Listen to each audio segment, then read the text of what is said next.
अस्सलाम वालेकुम दोस्तों, कहिड़ा हाल आहिनि। अॼु जी वीडियो इंतिहाई बहितरीन वीडियो आहे जेकी तव्हांजी ज़िंदगी खे तब्दील करे सघे थी। 2 मिंट पंहिंजी ज़िंदगी जा कीमती कढी करे हिन वीडियो खे लाज़मी ॾिसिजो।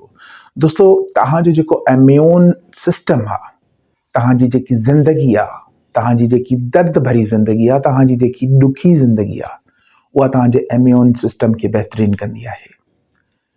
मां तव्हांखे वाज़े कंदुमि इहा ॻाल्हि ऐं तव्हांखे मां हिकिड़ो मिसाल बि ॾींदुमि त सियारो जॾहिं ईंदो आहे त 3 सालनि जो ॿार पहिरें उघाड़े जॾहिं उहो दग ते वेंदो आहे, छो जो हुनजो जेको इम्यून सिस्टम आहे उहो बहितर लॻो पियो हूंदो आहे, त उहो ऊन्हारे सियारे पहिरें उघाड़े घुमंदो आहे हिकु ग़रीब जो ॿारु, ऐं उनखे काई बि बीमारी न थींदी आहे, छो जो हुनजो इम्यून सिस्टम बहितरीन लॻो पियो हूंदो आहे।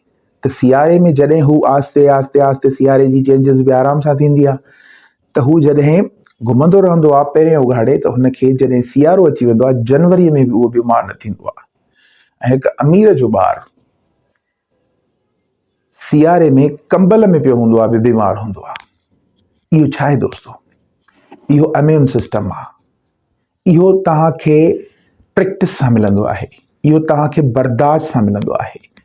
जेकॾहिं तव्हांजे अंदरि बर्दाश्त आहे, जेकॾहिं तव्हांजे अंदरि सहप आहे, त तव्हांजो इम्यून सिस्टम बहितरु थींदो आहे।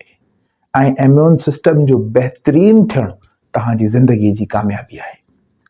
अगरि तव्हां चाहियो था त तव्हांखे हिकिड़े सुठे पाथ ते हलणु खपे ऐं तव्हां कामयाबु हुजो, त तव्हां पंहिंजे इम्यून सिस्टम खे बहितरीन करण जे लाइ बर्दाश्त करणु सिखो। अगरि तव्हांजे अंदरि बर्दाश्त अचे थी त तव्हांजी कामयाबी यकीनी आहे।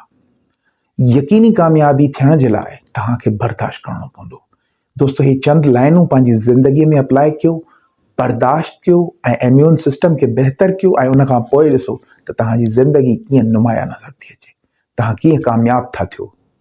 दोस्तों, अहिड़ियूं वीडियोज़ ॾिसण जे लाइ हिन चैनल खे सब्सक्राइब कयो, जीअं तव्हांजे लाइ मां अहिड़ियूं वीडियोज़ काफ़ी सारियूं खणी अचां। मिलूं था कंहिं ॿी वीडियो में। पंहिंजो ख़्यालु रखिजो। अल्लाह ताला तव्हांजो हामी नासिर।